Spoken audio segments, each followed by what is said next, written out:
ओम शांति। 27/11/65 की वाणी चल रही थी। दूसरे पेज के मध्य में, बाप तुमको सुदर्शन चक्रधारी बनाते हैं। तुम्हारी बुद्धि में है हमको पढ़ाने वाला ऊंच से ऊंच नॉलेजफुल गॉड फादर है। बुद्धि में है या नहीं है? क्या तो पढ़ाने वाला ऊंच से ऊंच गॉड फादर है। फादर्स तो होते हैं, लौकिक फादर भी होता है, गिरजाघर के फादर्स भी कहे जाते हैं, धर्म पिताएं भी फादर कहे जाते हैं। उनको ग्रेट फादर कहते हैं, ग्रेट फादर। और उन धर्म पिताओं का भी पिता ग्रेट ग्रेट ग्रैंड फादर, और उसका भी बाप ग्रेट ग्रेट ग्रैंड फादर का भी बाप शिव बाप। ऊंच से ऊंच गॉड फादर हमको पढ़ा रहा है। उनको नॉलेजफुल क्यों कहा जाता है? कारण नॉलेजफुल इसलिए कहा जाता है कि संसार की, सृष्टि की, तीनों लोकों की जो भी नॉलेज है वो सारी उनकी बुद्धि में सदा ही रहती है। सदा शिव कहा जाता है। हम मनुष्य आत्माओं की बुद्धि में तो सिर्फ संगम युग में एक टाइम ऐसा आता है जिसमें हम अनेक जन्मों की नॉलेज को धारण कर सकते हैं। वो भी अपने अनेक जन्मों को जान सकते हैं, सबके जन्मों को नहीं। परंतु गॉड फादर तो सब जानता है। इसलिए नॉलेजफुल है क्योंकि मनुष्य सृष्टि का बीज भी है। जो बीज होता है उसमें सारे वृक्ष की नॉलेज होती है। तो बीज को जरूर नॉलेज होगा क्योंकि चैतन्य है। वो जड़ वृक्ष होते हैं, उनका बीज भी जड़ होता है। तो जड़त्व में नॉलेज की कोई बात ही नहीं। लेकिन ये तो मनुष्य सृष्टि का चैतन्य बीज है। दुनिया में रचयिता और रचना के आदि मध्य अंत को कोई नहीं जानते हैं। परमात्मा को सर्वव्यापी कह देते हैं। बाप कहते हैं ये तो मुझे गाली देते हैं, उलहना देते हैं। क्या मैं कच्छ मच्छ अवतार बनता हूँ? कछुए का बच्चा बनता हूँ? मुझे पत्थर भित्तर में ठोक दिया है। कछुए का बच्चा बनूंगा तो कछुओं को पढ़ाई पढ़ाऊंगा क्या? कछुआ क्या करता है? अपनी कर्मेंद्रियों को जब चाहे तब समेट सकता है। तो जिसमें इतनी शक्ति होती है कि इंद्रियों को समेटने की पावर है, परंतु जानवर की बात नहीं है। तो पानी का जानवर है। कोई ह्यूमन कछुए भी होते हैं, अपनी इंद्रियों को समेटने में बड़े उस्ताद होते हैं।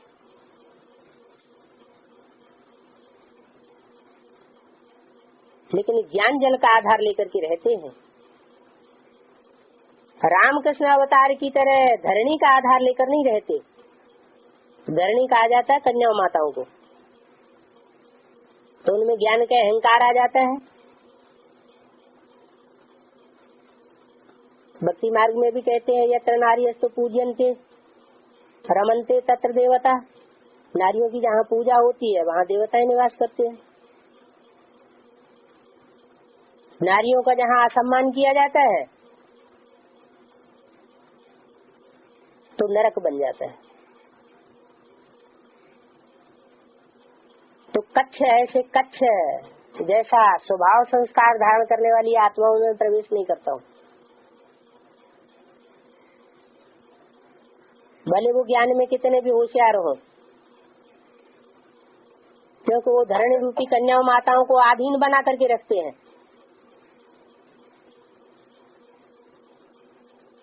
मैं कोई कच्छ का अवतार नहीं लेता। मुझे पत्थर बिस्तर में ठोक दिया है, पत्थर बुद्धि जैसी आत्मा में मैं प्रवेश करूंगा? भीतर अर्थात देवाल की तरह ज्ञान मार्ग में रोड़ा बनकर अटक जाने वालों की बुद्धि में मैं प्रवेश करूंगा?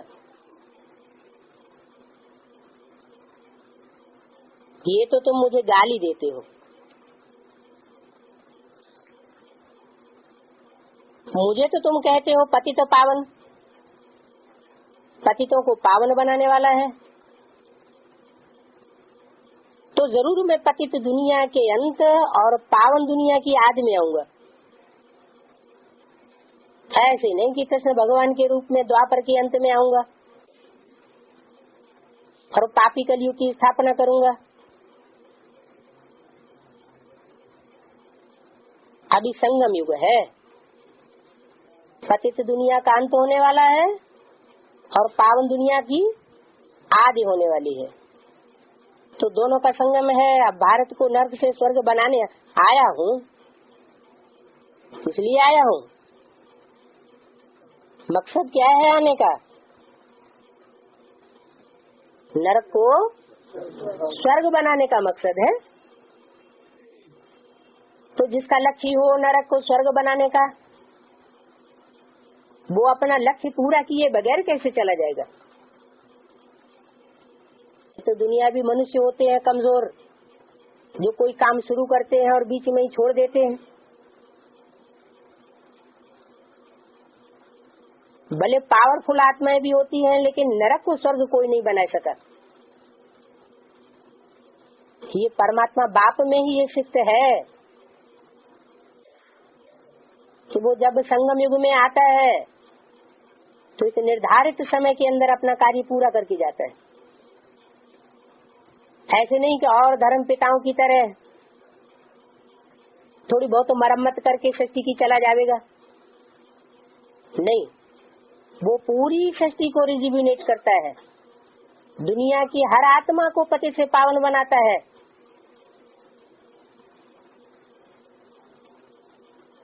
तब जाता है। तथा कथित ब्रह्मा कुमार कुमारियां क्या समझते हैं? वो समझते हैं कि बस ज्ञान सुनाकर चला जाता है, बाकी नरक की दुनिया को पतित से पावन हम बनाते हैं। ऐसी कोई बात नहीं है। ये काम मनुष्य आत्मा का नहीं है, नरक को स्वर्ग बनाना। ये सुप्रीम सोल बात ही सृष्टि पर साकार में आकर के पतितों को पावन बनाने का कार्य करता है, नरक को स्वर्ग बनाता है। तो मैं आया हूँ, आकर के वापस नहीं चला गया। जैसे कोई समझते हैं ब्राह्मण कि 69 तक साकार में आया, फिर सूक्ष्म वतनवासी हो गया या मूल वतनवासी हो गया। वास्तव में परमात्मा तो सूक्ष्म वतनवासी बनता भी नहीं। सुप्रीम सोल को सूक्ष्म शरीर होता ही नहीं, वो तो सिर्फ ज्योति बिंदु है। वो ज्योति बिंदु जिनमें भी प्रवेश करता है रुद्रमाला के मणकों में हल्का फुल्का होकर के प्रवेश करता है। सूक्ष्म शरीर का तो दबाव पड़ता है। जैसे ब्रह्मा की शरीर आत्मा ने शरीर छोड़ा 69 में, तो गुलजार दादी में प्रवेश करते हैं, तो जितनी देर प्रवेश होकर के वाणी चलती है उतनी देर उनको आराम करना पड़ता है। 14-14 घंटे भी प्रवेश होकर रहते हैं, तो उनको कम से कम 14 घंटे जरूर आराम करना पड़े। तो मैं साधारण मनुष्यों में सल प्रवेश नहीं करता हूँ। मेरा असाधारण दिव्य जन्म है और दिव्य दुनिया आकर के बनाता हूँ। पानी थोड़ा ही पावन बना सकता है। क्यों? कच्छ अवतार कहाँ रहता है? पानी में रहता है। पानी को भिगोया जाएगा तो कितना मक्खन निकलेगा? कुछ भी नहीं निकलेगा। तो मैं तो इस दुनिया में आकर के सार स्वरूप आत्माओं की स्थापना करता हूँ, बाकी सबको परमधाम घर वापस ले जाता हूँ। न जड़ पानी पावन बना सकता है, और जो मनुष्यों के अंदर अल्पकालीन चैतन्य ज्ञान होता है वो भी पावन नहीं बना सकता, चाहे चैतन्य गंगा ही क्यों न हो। वो भी पानी की गंगा जब तक बहाती है तब तक पतितों को पावन बनाने के कार्य में बाप का सहयोगी नहीं बन सकती। पानी का गंगा उसे कहते हैं जो सुना हुआ सिर्फ सुनाते, कोई नई बात, नया मक्खन मंथन करके नहीं निकलता। पतित पावन परमात्मा तो ज्ञान का सागर है, वो कोई स्थूल जड़ सागर नहीं है। उससे तुम ज्ञान गंगाएं निकलती हो जो तुम पावन बनाती हो। साधु संत आदि सब पतित हैं, पतित हैं इसलिए पानी की गंगा में नहाने चाहते हैं। अच्छा, बाहर की दुनिया के साधु संत महात्माओं की और जड़ गंगा की बात छोड़ दो, जो चैतन्य गंगाएं हैं ज्ञान सागर से तो निकली नहीं है। अगर उनका कनेक्शन ज्ञान सागर से है तो वो भी पतितों को पावन बना सकती है। ज्ञान सागर से कोई संबंध नहीं तो नदी भी नाला बन जाती है। गाते भी है राम तेरी गंगा मैली। कौन से युग में मैली? जब कलयुग का अंत होता है या कलयुग अंत की शूटिंग होती है तो मैली हो जाती है, और जब संगम होता है तो पुरुषोत्तम संगम युग में एक ऐसा टाइम भी आता है अंत समय में जो ज्ञान गंगाएं नंबरवार निकलती हैं और बाप से संबंध जोड़ती है। संबंध साकार में जोड़ा जाता है या निराकार में? साकार में जोड़ा जाता है। तो वो संसार को पतित से पावन बनाने के काम में परमात्मा बाप की विशेष सहयोगी भी बनती है। इसलिए बाप कहते हैं पानी की गंगाओं को छोड़ो,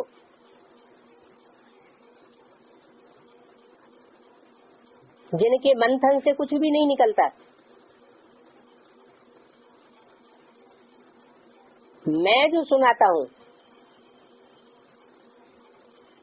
शास्त्रों का सार सुनाता हूँ। मैं तुम सबका बाप टीचर गुरु हूँ। मैं माने एक या अनेक? एक। एक ही बाप भी है, वर्षा देने वाला, पढ़ाई पढ़ाने वाला, व्याख्या करने वाला टीचर भी है, और सदगति देने वाला गुरु भी है। दुनिया में तो ऐसा होता नहीं। दुनिया में तथाकथित ब्रह्मा कुमार कुमारी नहीं है क्या? है? उनका बाप टीचर सदगुरु एक होता है या अलग अलग होते हैं? हैं? अलग अलग होते हैं, क्योंकि बाप से तो वर्षा मिलता है मुक्ति, जीवन मुक्ति का। गुरु से भी सदगति मिलती है। गुरु से मुक्ति मिलती है ऐसे नहीं कहा, क्या मिलती है? गुरु से सदगति मिलती है और टीचर से क्लैरिफिकेशन मिलता है।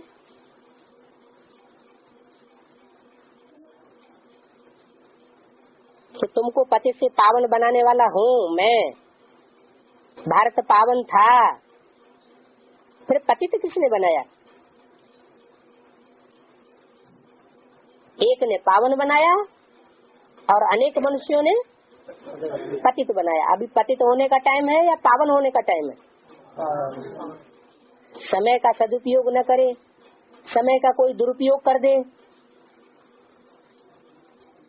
तो अनेक जन्मों की प्रारब्ध गंवाएगा या बनाएगा? गंवा देगा। अभी संबंध है, अनेक प्रकार के संबंध जोड़ने का टाइम है या अनेक प्रकार के संबंधों को तोड़ करके एक से जोड़ने का टाइम है? एक से जोड़ने का टाइम है ना, तो उल्टा काम क्यों करना चाहिए? तो पतित किसने बनाया? अनेक देहधारी मनुष्यों ने। एक निराकारी स्टेज में टिकने वाला बाप आता है, वो पतितों को पावन बनाता है। एक से पतित, वो अनेक से पतित और एक से सारी दुनिया पावन बनती है। ये तो देखो, गंगा स्नान करते करते, धक्के खाते खाते दुर्गति को पा लिया है।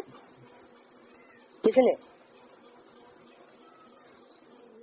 है मनुष्य गुरुओं ने। बाहर के मनुष्य गुरुओं ने या ब्राह्मणों की संगम की दुनिया के मनुष्य गुरुओं ने? है बाहर की दुनिया के मनुष्य गुरु तो जड़ गंगा में जाके स्नान करते हैं, इसलिए पतित से पावन नहीं बन सकते और ये पतित बनते जाते हैं, जड़मयी बुद्धि बनते जाते हैं। और ब्राह्मणों की संगम की दुनिया में कोई पतित गंगा, वो पानी की गंगा में स्नान करने जाता है क्या? नहीं जाता है। फिर बुद्धि गतिशील होनी चाहिए, गतिशील होनी चाहिए या दुर्गति में जानी चाहिए? गतिशील होना चाहिए। फिर रिजल्ट क्या आ रहा है तथाकथित ब्राह्मणों का? और यहाँ एडवांस पार्टी में भी जो अनेकों की बातें सुनते रहते हैं, अनेकों के साथ संबंध जोड़ते रहते हैं, उनके लिए भी यही बात लागू होती है। गंगा स्नान करते रहते हैं। कौन सी गंगा? चैतन्य गंगाओं में। चैतन्य गंगाओं में स्नान करते हैं, पर समझते हैं ये चैतन्य गंगा ही पतित पावनी है। अरे उनसे तो कोई नई ज्ञान की पॉइंट निकलती ही नहीं उनकी बुद्धि से। तो शिव परमात्मा है जो नित्य नए पॉइंट सुनाता है, जिसमें प्रवेश करता है उसके द्वारा मंथन करके नया नया मक्खन निकाल के देता है। तो पानी की गंगा में स्नान करने से पावन कोई नहीं बन सकता। भक्ति मार्ग दुर्गति मार्ग है। कैसा मार्ग है? क्या होता है उसमें? मन बुद्धि की दुर्गति हो जाती है। दो माने दुष्ट गति। मन बुद्धि गतिशील नहीं होती। मन बुद्धि ऐसी गतिशील हो जाए जो सिर्फ परमात्मा के महावाक्यों में ही रमण करे। परमात्मा बाप की सुनाई हुई बातों में भी मनन चिंतन मंथन करे। मनुष्य गुरुओं की सुनाई हुई बातों में या शास्त्रों की बातों में मनन चिंतन मंथन न करे। अगर शास्त्रों की बातों में भी मंथन करे तो उन्हीं बातों में मंथन करे जो मुरली में, जो बातें शास्त्रों की सार रूप में बताई हुई है। बाप कहते हैं, क्या ये पानी तुमको पावन बना देगा जिसका मंथन करने से कुछ भी नहीं निकलता? ये सब झूठ बातें हैं। कहते भी हैं झूठी माया झूठी काया झूठा सब संसार। भारत तो सचखंड था, रावण ने झूठ खंड बनाया।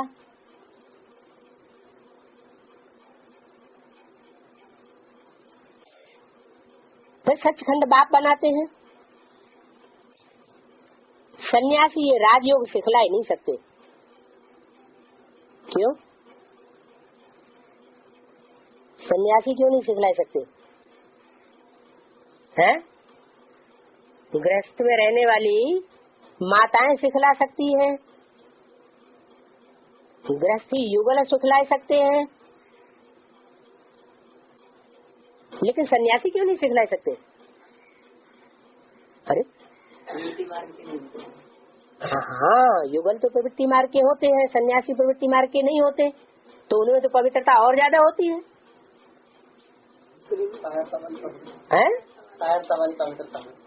कैसी? कायर समान पवित्रता माना कायरता वाली पवित्रता होती है। दूरबाज खुशबाज हो जाते हैं, फिर कहते हैं कि हम पवित्र हैं। और जो घर गृहस्थ में रहते हैं वो शूरवीर होते हैं, शूरवीर बन सकते हैं अगर उनमें ये निश्चय पैदा हो जाए। क्या निश्चय पैदा हो जाए? कि हमको ऊंच से ऊंच बाप पढ़ाई रहा है। वो सन्यासी कौन से? दुनिया वाले या बेहद के ब्राह्मणों की दुनिया वाले?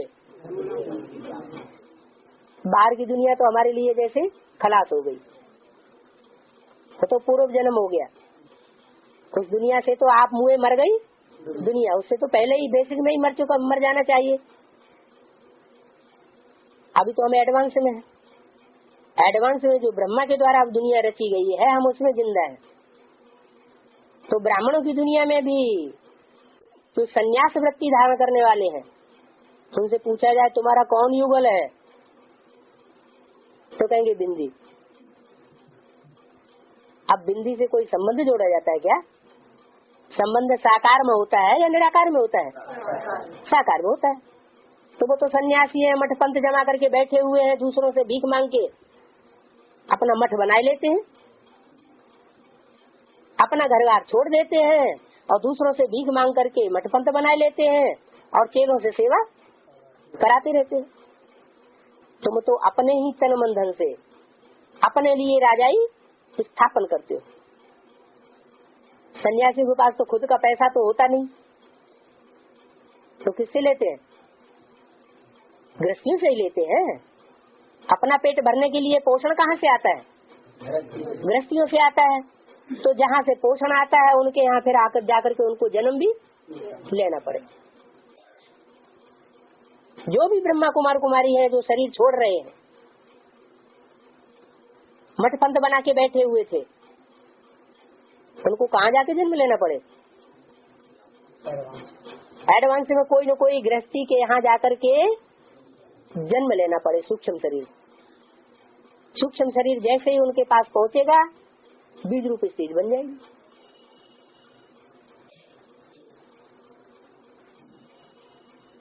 जैसे प्रजापिता में कृष्ण की सोल प्रवेश करती है, शिव की सोल भी प्रवेश करती है।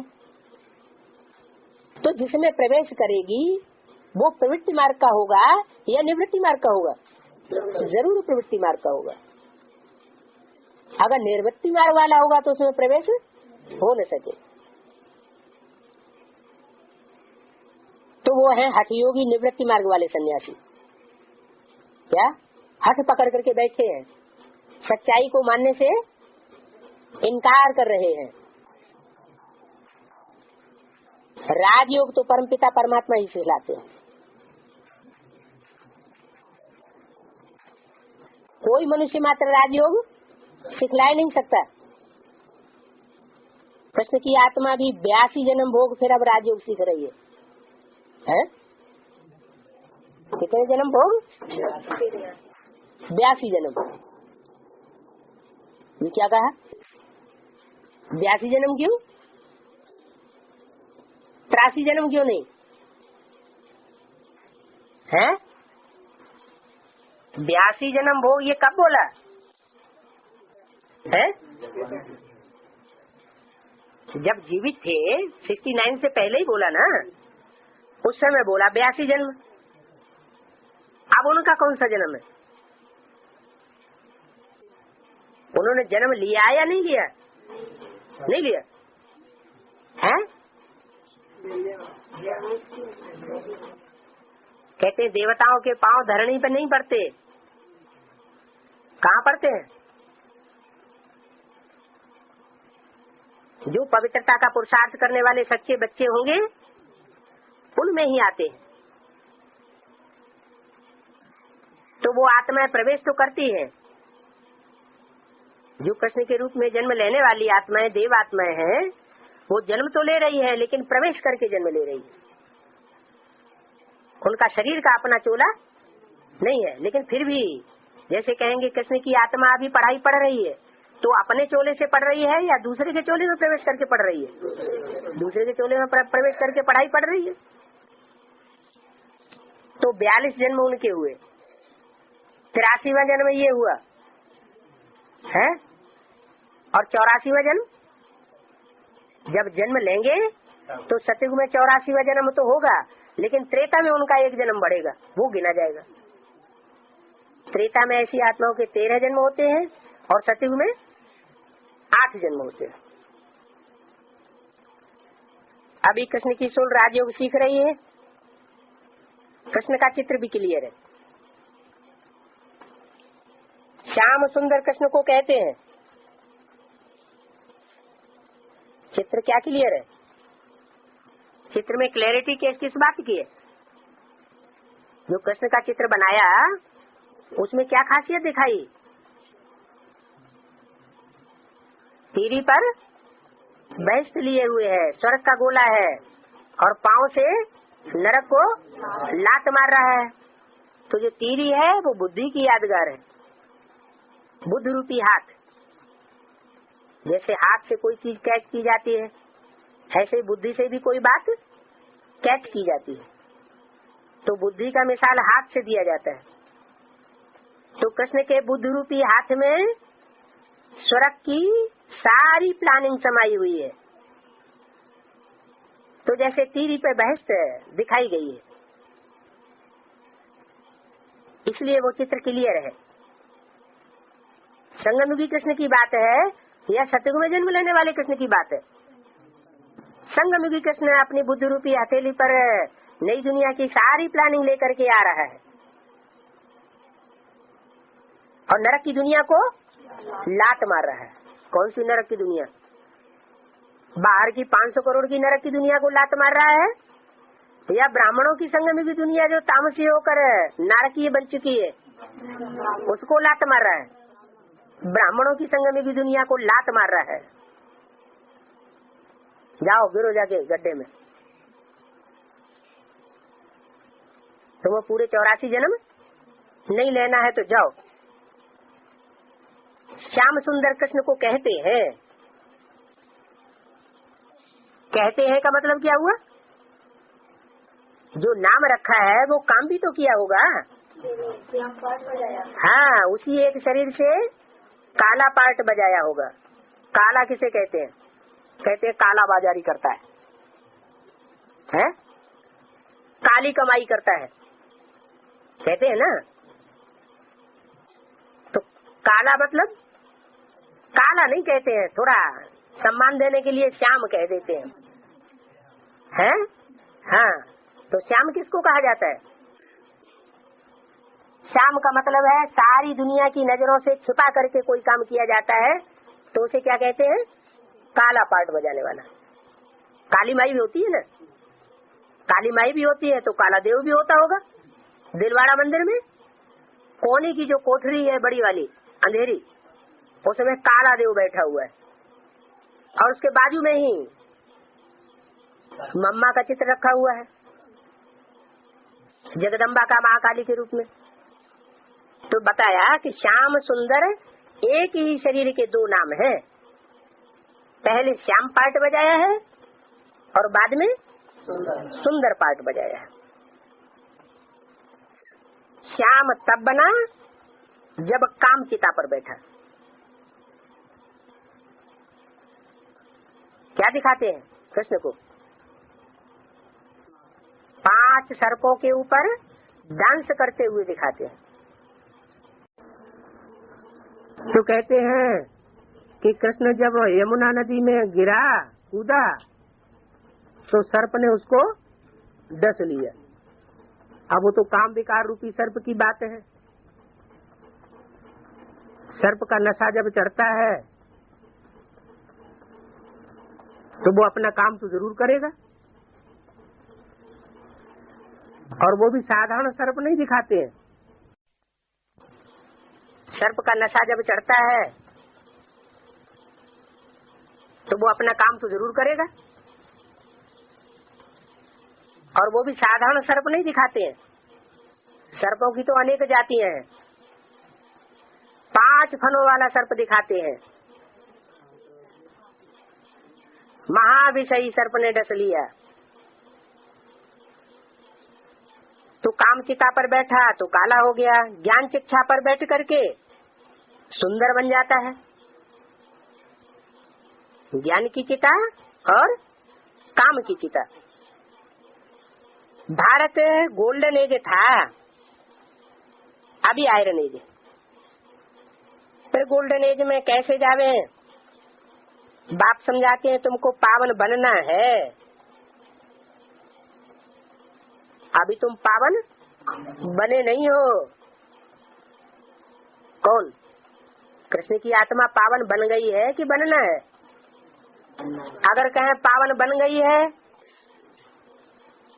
तो क्या अंतर पड़ेगा? ब्रह्मा तो क्या बन जाएगा? विष्णु के रूप में प्रत्यक्ष हो जाएगा। क्या 1 सेकंड में ब्रह्मा पतित सो पावन बनता है। तो वो घड़ी अभी आई नहीं है जिसकी तिथि तारीख सब गाई जाती।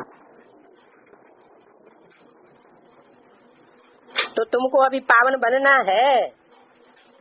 बच्चे के साथ फिर बाप भी जुड़ा हुआ है।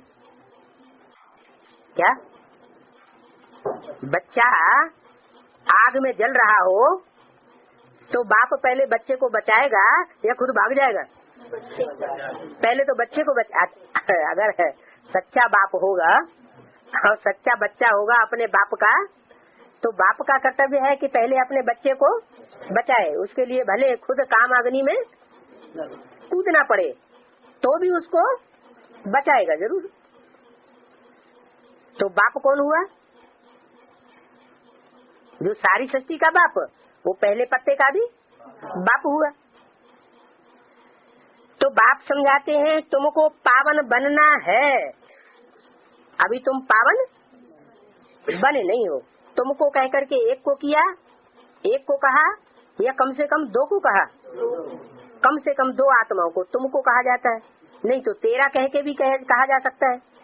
तो तुमको माना रामकृष्ण की आत्माओं के लिए ये बात कही कि तुम अभी पावन बने नहीं हो, तुमको बनना है। इसलिए क्या करो? पावन बनने के लिए क्या करो? अगर पहले नंबर में पावन बनना है तो क्या करना पड़े? पहले नंबर में माम एकम याद करना पड़े। एक को याद करेंगे तो नंबर बन जाएंगे, और अगर अनेकों को याद करते रहेंगे तो जब तक एक को याद करने की प्रैक्टिस में नहीं आएंगे तब तक नंबर पीछे होता रहेगा। कितने नंबर बनने हैं? 84 जन्म लेने वाले देवताओं के कितने नंबर बनेंगे? हैं? अरे नंबर किसको दिए जाएंगे? जो 7 दिन की भट्टी करेंगे उनको दिए जाएंगे या सभी को दे दिए जाएंगे? 7 दिन की भट्टी जिनकी पूरी हुई होगी, क्योंकि फर्स्ट जन्म की जो आत्माएं हैं उनकी भी एक विशेषता होती है, और वो खास विशेषता होती है। क्या? बाप को पूरा पहचानने की विशेषता होती है। और कोई विशेषता हो या न हो, लेकिन वो 4.5 लाख जितने भी होंगे पूरे 84 जन्म लेने वाले, राधा कृष्ण जैसे बच्चों को जन्म देने वाले, उनकी ये खासियत होगी कि उनमें जितना ज्ञान होगा बाप की पहचान का, सृष्टि के आदि मध्य अंत का, उतना ज्ञान दुनिया की किसी भी पीढ़ी में नहीं हो सकता। तो तुमको पावन बनना है, इसलिए क्या करो? अनेकों को याद न करो, नहीं तो नंबर पीछे हो जाएगा। और जितना नंबर पीछे होता जाएगा उतना सुख शांति तुम्हारी अनेक जन्मों की कम होती जाएगी, जन्म भी कम होते जाएंगे। जन्म कम होंगे तो दूसरे धर्म में कन्वर्ट होना पड़ेगा। क्या? जन्म कम होंगे, इसका मतलब जो 83 जन्म लेने वाली आत्माएं होंगी सतयुग की, तो वो कौन से धर्म में जाएंगी? इस्लाम धर्म में चली जाएंगी। 82 जन्म लेने वाली होंगी तो बौद्ध धर्म में चली जाएंगी। 81 जन्म लेने वाली होंगी तो क्रिश्चियन धर्म में चली जाएगी। ऐसे ही उत्तर उनका जन्म भी कम होता जाएगा और उनकी सुख शांति भी कम होती जाएगी। स्वर्ग कट होता जाएगा और नरक उनका बढ़ जाएगा। तो मामेकम याद करो। तो इस योगाग्नि से, कौन सी योगाग्नि खास बताई? अनेकों की याद वाली याद नहीं, क्या सिर्फ बताई? अनेकों की याद वाली याद न हो, एक की याद जिसमें समाई हुई। तो तथाकथित ब्राह्मण तो कह देंगे हम तो एक को याद करते हैं। एक को याद करते हैं का मतलब क्या हुआ? बिंदु को याद। अरे बिंदु तो कीड़े मकोड़े भी होते हैं, तो कीड़े मकोड़े जैसा बनना है? कीड़े मकोड़ों की आत्मा बिंदु नहीं होती? पशु पक्षी जानवरों की आत्मा बिंदु नहीं होती? तो उनको याद करना है, उनकी बिंदु ही तो है ना।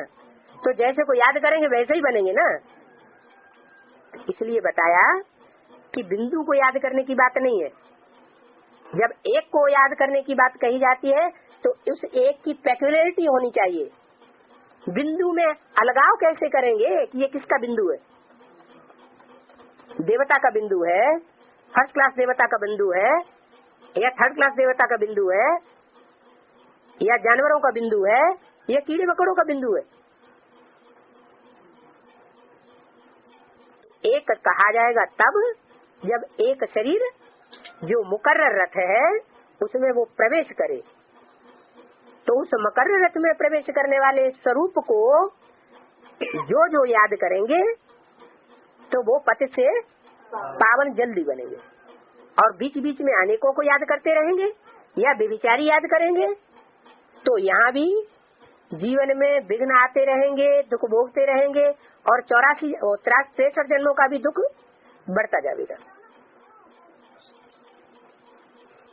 इस योगाग्नि से तुम्हारी आत्मा में जो अलाय पड़ी है, अलाय कौन सी है? अलाय माने क्या? खाद, गंदगी। जैसे यूरिया खाद आज खिलाई जा रही है ना, तो उसमें फलों में भी कीड़े पड़ जाते हैं, अनाज में भी कीड़े पड़ रहे हैं और मनुष्य के शरीर में भी कीड़े पड़ रहे हैं, भांति भांति के हैं, बीमारियां बढ़ रही है। तो ये खाद पड़ रही है।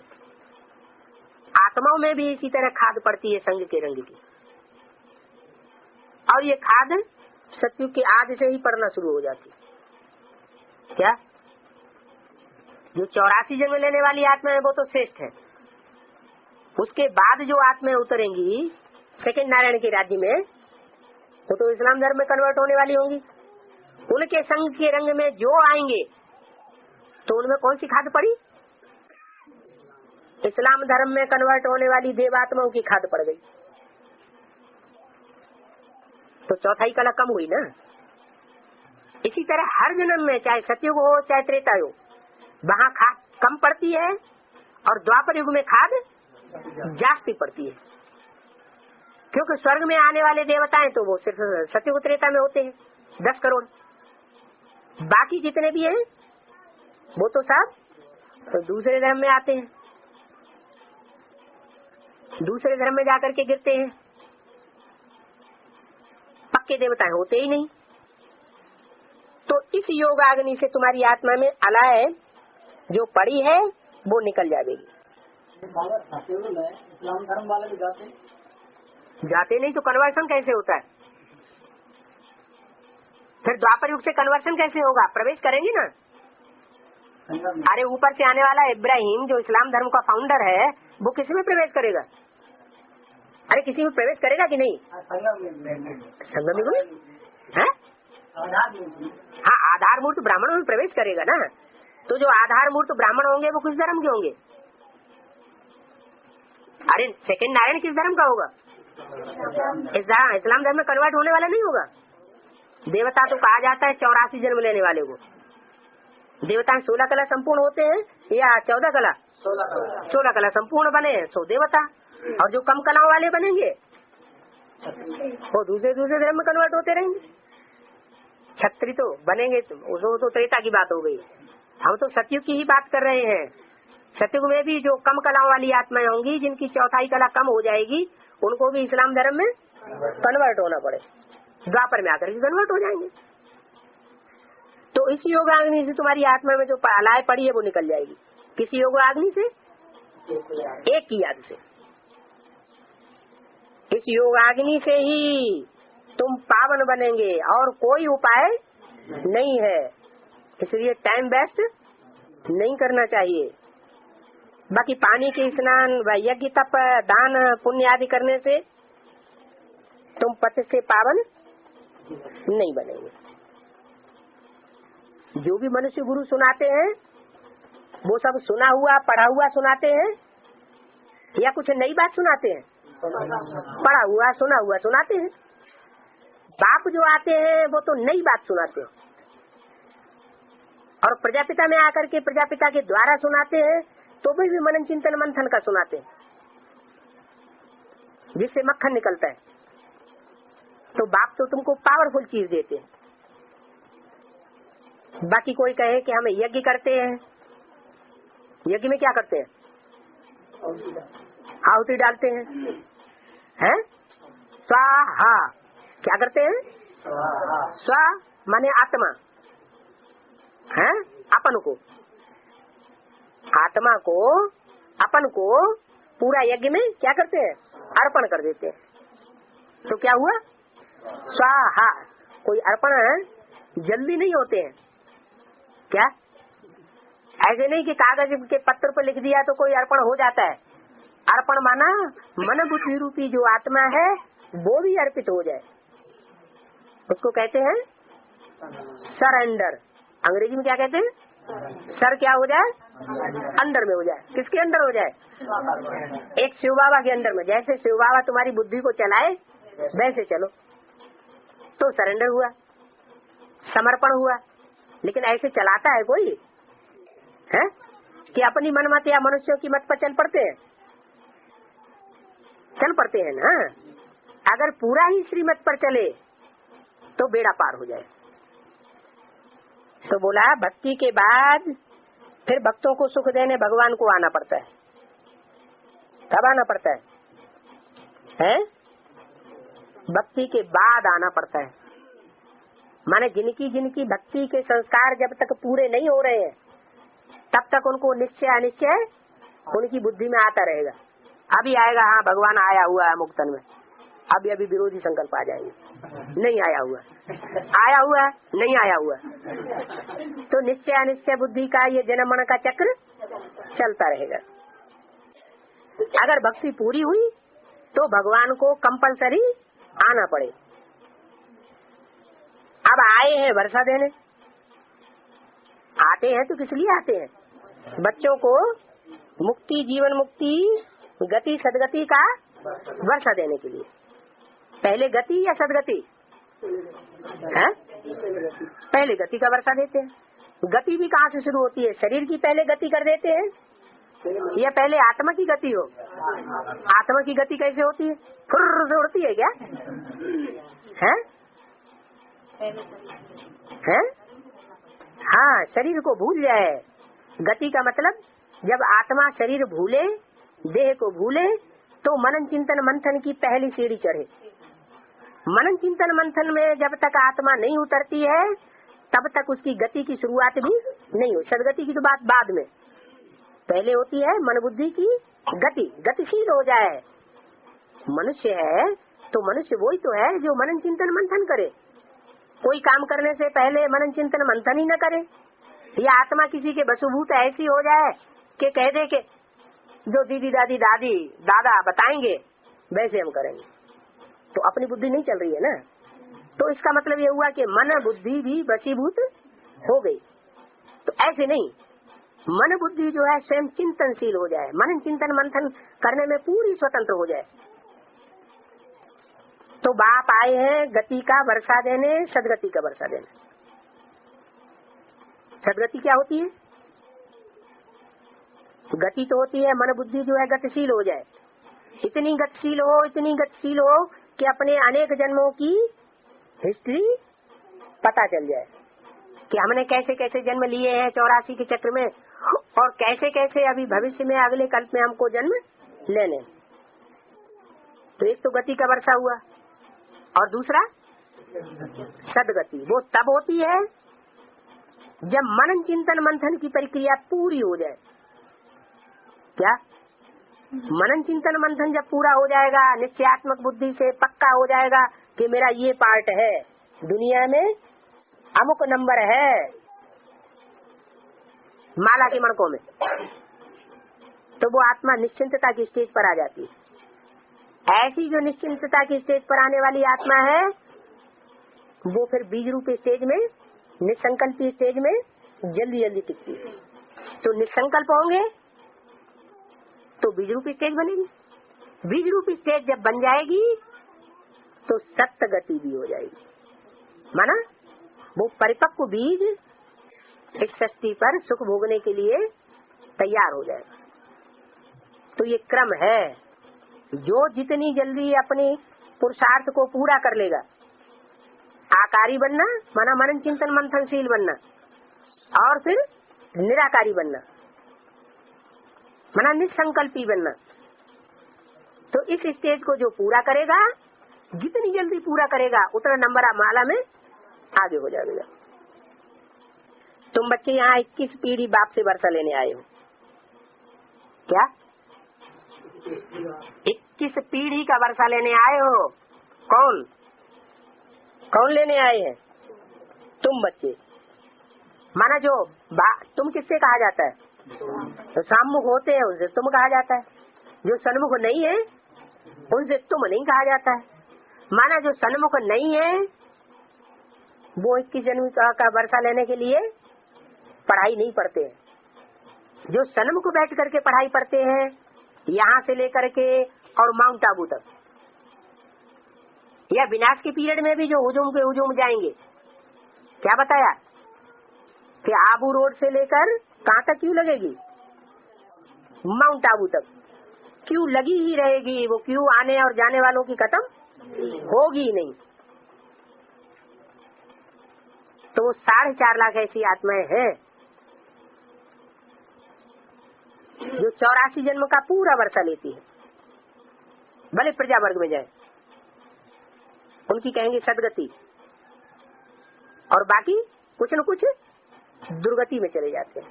चौथाई कला दुर्गति में चले गए तो भी क्या कहेंगे? दुर्गति में गए। बाप कहते हैं मरने से पहले वर्षा ले लो। क्या कहा? हाँ, हद का मरना या बेहद का मरना? हद के मरने से भी वर्षा पहले मिलेगा।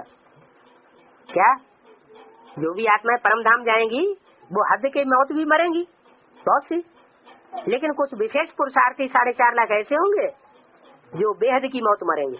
माना जीते जी मन बुद्धि को सरेंडर कर देंगे, जैसे बाप चलाए वैसे चलेंगे। ये कौन सी पीढ़ी की विशेषता होगी? 84 पीढ़ियां है ना मनुष्यों की। तो जो पहली पीढ़ी के होंगे उनमें ये विशेषता होगी क्या कि ज्ञान उनमें भरपूर होगा। प्रजा भी विशेष क्वालिटी की होगी। अगर 4th कैटेगरी की भी प्रजा होगी तो उसमें भी ये विशेषता होगी। तो मरने से पहले वर्षा ले लो। बेहद की मौत माना जीते जी मरने से पहले क्या होगा? हमको गति सदगति का वर्षा मिल जाएगा। इसी जीते जी मिलेगा या मरने के बाद मिलेगा? जीते जी मिलेगा। दिन प्रतिदिन ये हंगामा होता जाएगा। क्या दुनिया में हंगामे बढ़ने हैं या कम होंगे? बढ़ते चले जाएंगे।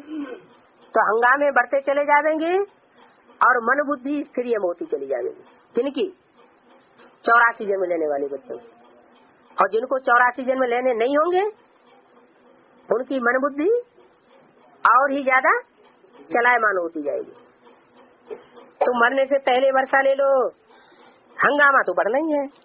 वो 5000 वर्ष पहले मुआफिक ये सब तैयारियां हो रही हैं। हंगामा बढ़ने की तैयारियां सारी अभी हो रही है। क्या तैयारियां हो रही? हिंदुस्तान में महाभारत गृह युद्ध होना है, उसकी क्या तैयारियां हो रही? ये है बहुत खतरनाक युद्ध। जो एटम बमों का युद्ध होगा, चतुर्थ विश्व युद्ध, वो उतना खतरनाक नहीं होगा। एटम बम फटा, सूंघा और मरा, उसमें कोई तकलीफ सहन नहीं करनी पड़ेगी। और यहाँ तो बहुत तकलीफ सहन करनी है, खून की नदियां बहेंगी, खंजर चलेंगे। तो ऐसा टाइम आने से पहले ही जीते जी मरने की स्टेज प्राप्त कर लो। तो बोला जीते जी मरना माना पूरा श्रीमत पर चलना। क्या जीते जी मरना माना पूरा श्रीमत पर चलना। तो सारी तैयारियां हो रही हैं। मैं फिर से 5-4 वर्ष बाद राजयोग सिखाने के लिए आया हूँ।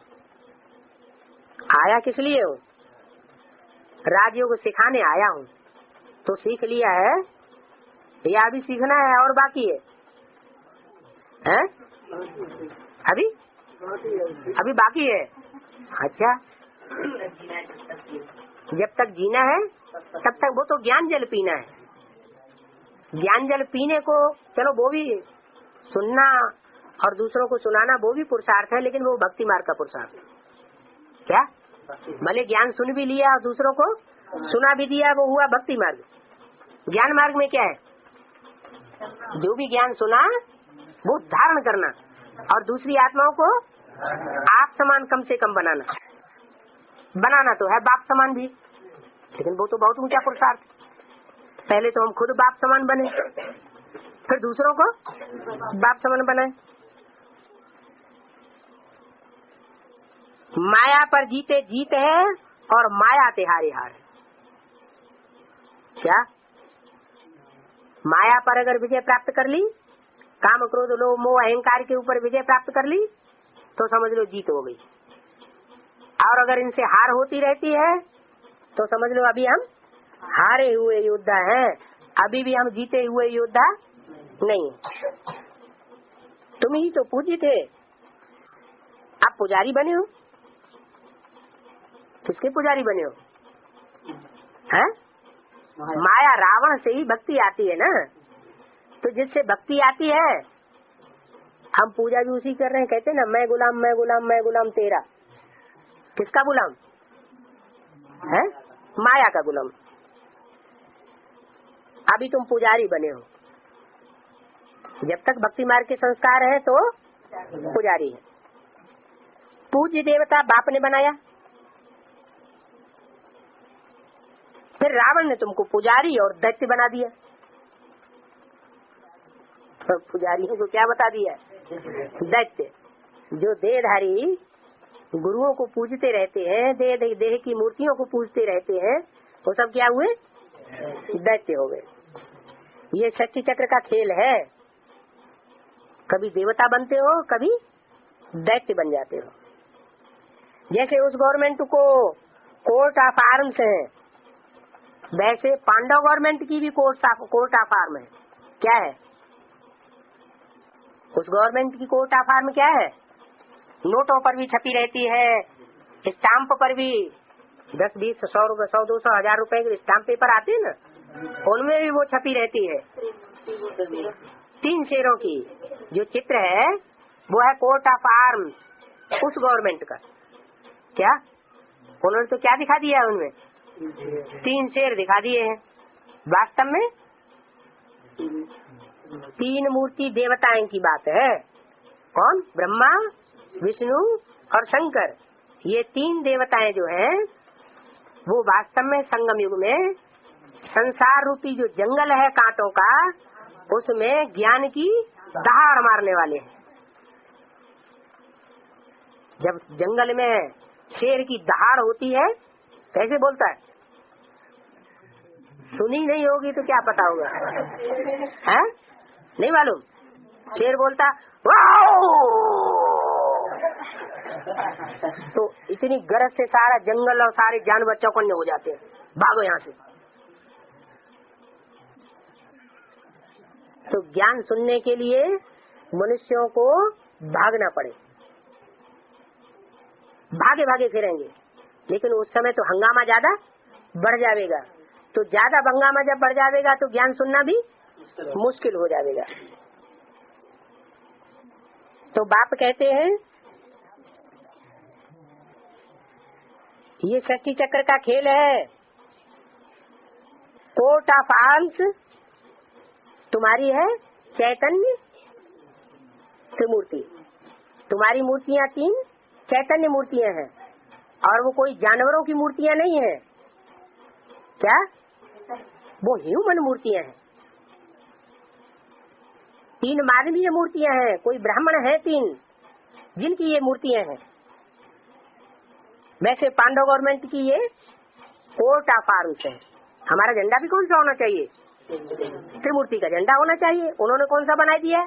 तथागत ब्राह्मण। हाँ, उन्होंने 3 रंग का नहीं बना दिया, ज्योति बिंदु शिव का झंडा बना दिया, 32 करोड़ वाला है। बाप कहते हैं कि ये त्रिमूर्ति का झंडा नहीं बनाना है। कौन सा? शेरों वाला। न 3 शेरों वाला बनाना है और ज्योति बिंदु का झंडा बनाना है। कौन सा झंडा बनाना है? 3 चैतन्य जो मनुष्य आत्माएं ब्राह्मण के रूप में इस दुनिया में अभी कार्य कर रही है, उनका झंडा बनाना। और ये भी बता दिया ये त्रिमूर्ति का चित्र यथार्थ है नहीं। तुम बच्चों को त्रिमूर्ति का यथार्थ चित्र बनाना चाहिए। यथार्थ का मतलब क्या हुआ? सच्चा सच्चा जो यथार्थ है वो बनाना चाहिए। अभी तक बना है कि नहीं बना है? अभी तक भी नहीं बना है। कोई हिम्मत नहीं कर पा रहा है बनाने की। जैसे पांडव गवर्नमेंट का है, परंतु ये तो गुप्त गवर्नमेंट है। क्या कहा? ये गवर्नमेंट कैसी है? अभी गुप्त गवर्नमेंट। जब गुप्त गवर्नमेंट है तो उसके जो हायर अथॉरिटीज हैं, कौन? ब्रह्मा विष्णु शंकर। उनको अगर चेहरा उनका जो का त्यों लगा देंगे तो प्रत्यक्ष नहीं हो जाएंगे दुनिया के सामने? है, दुनिया के सामने प्रत्यक्ष हो जाएंगे। तो दुनिया वाली जो गवर्नमेंट है रावण राज्य की, वो तो बहुत तीखी है। वो तो टीवी में पूरा चेहरा दिखा देगी सारी दुनिया को। पकड़ो। कौन कहता है ये बात? है? हाँ, तो जब तक ये गुप्त गवर्नमेंट प्रत्यक्ष नहीं होती है तब तक वो हम तीनों चेहरे जो यथार्थ चेहरे हैं उनको प्रत्यक्ष नहीं कर सकते। तो तुम्हारी ये है गुप्त गवर्नमेंट।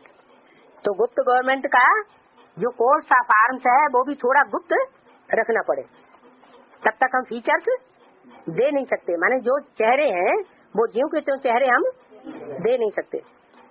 पांडव तो गुप्त थे कि प्रत्यक्ष थे? पांडव गुप्त होकर घूमते थे।